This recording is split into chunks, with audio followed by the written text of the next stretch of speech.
প্রায় 2.5 কোটি স্মার্টফোনে হোয়াটসঅ্যাপের মাধ্যমে ফ্যাটবয় প্যানেল নামের একটি ম্যালওয়্যার ছড়িয়ে পড়েছে। এই তথ্য জানিয়েছে সাইবার নিরাপত্তা প্রতিষ্ঠান জিমপেরিয়াম। প্রতিষ্ঠানটি জানায়, কিছু অসাধু ব্যক্তি হোয়াটসঅ্যাপে ভুয়া পরিচয়ে একটি লিঙ্ক পাঠায়। পরে ফ্যাটবয় প্যানেল নামের ম্যালওয়্যার প্রবেশ করিয়ে ওটিপি সংগ্রহ করে ব্যবহারকারীদের অজান্তেই আর্থিক লেনদেন করেন।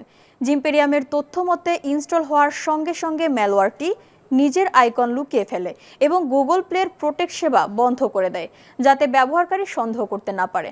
তাছাড়া এই ম্যালওয়্যার একটি কেন্দ্রীয় নিয়ন্ত্রণ কাঠামোর সঙ্গে সংযুক্ত থাকে, যেখান থেকে একাধিক ম্যালওয়্যারের সমন্বিত কার্যক্রম পরিচালনা করা হয়।